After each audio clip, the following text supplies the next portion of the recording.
عہد ایک ایسی چیز ہے جس پر اگر آپ غور کریں تو انسان کی پوری زندگی، خصوصاً اجتماعی زندگی، اسی عہد سے عبارت ہے۔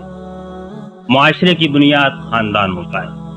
خاندان ایک مرد اور عورت مل کر بناتے ہیں، اور مرد اور عورت کو جوڑنے والی چیز صرف دو بول ہوتے ہیں، ایک عہد، ایک معاہدہ، ایک اقرار ہوتا ہے۔ اس کو ہم کہتے ہی عقد اس لیے ہیں کہ عقد کے معنی بھی کسی معاہدے اور عہد کے اندر بن جانے کے، اور یہ نکاح کا عقد جو ہے جس پر کہ خاندان کی عمارت اٹھتی ہے، معاشرہ بنتا ہے، تہذیب و تمدن کی تعمیر ہوتی ہے، آئندہ نسلوں کی تعلیم و تربیت ہوتی ہے، جو دراصل انسان کی اجتماعی زندگی کی بنیادی اکائی ہے۔ عجیب اللہ تعالیٰ کی نشانیوں میں سے ایک نشانی ہے کہ بالکل اجنبی مرد عورت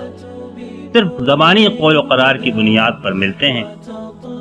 اور مل کر زندگی کی ساری مشقتیں اور کٹھنائیاں اٹھاتے ہیں، بچوں کی پرورش کرتے ہیں، راتوں کو جاگتے ہیں، ان کے لیے اپنا عیش آرام نیند حرام کرتے ہیں، اور یہاں تک کہ ماں باپ کے رشتے بھی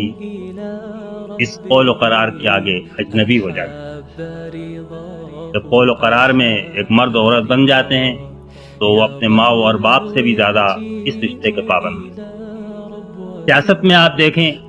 تو ریاست کی بنیاد اسی پر ہے کہ شہریوں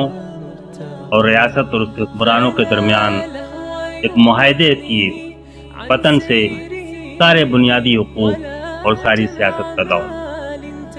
اب معیشت دیکھیں تو کانٹریکٹ اور معاہدے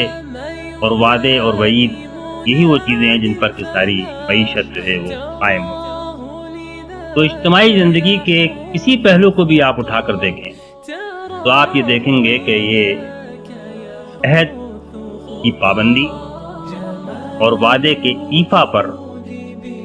کہ اس کا حسن اور اس کی سلامتی اور اس کا استحکام اسی پر قائم ہے۔